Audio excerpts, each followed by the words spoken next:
How's it going, everyone? Today we're talking about effectively delivering presentations. So this is something that I've had a little experience with because I'm 33 years old. I deliver presentations within the company I work for, and I was a member of Toastmasters. So Toastmasters has groups all over the country, and Toastmasters are pretty much groups of people that get together.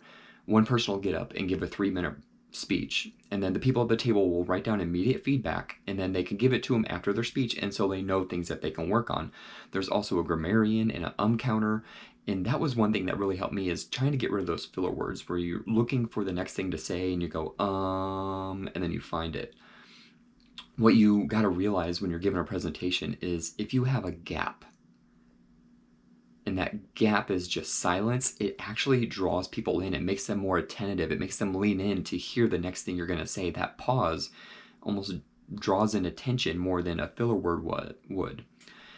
So whenever I prepare for a presentation, I actually prepare by recording myself. So I will, even if it's slides and a PowerPoint presentation, I'll still record my talking points, and they'll go for a jog or a hike, and I'll listen back to myself, and I'll think of things that I want to say better, and I'll think of things that I really like and I want to keep, or a certain cadence that I need to maintain.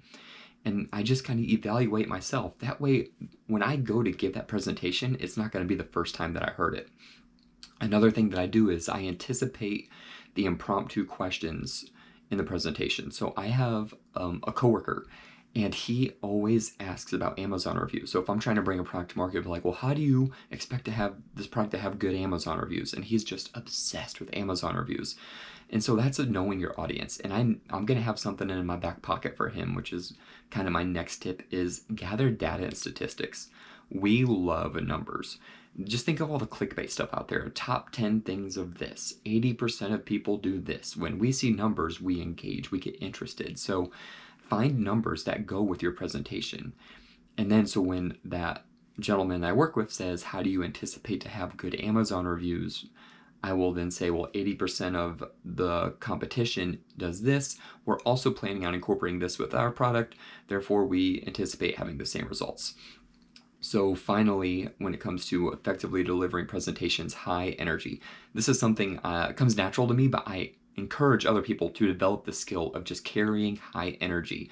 The book has a quote from Zig Ziglar: for every sale you miss because you're too enthusiastic, you will miss 100 because you are not enthusiastic enough. So hopefully these tips help you guys, and just kind of my journey through giving presentations and giving speeches. And I'm curious to hear and learn from you guys, because I know some of you guys work for nonprofits and you have to deliver presentations and speech through your companies or through other classes. So I want to learn as much as I can from you, and hopefully the things I shared can help you guys in your journey. Thanks.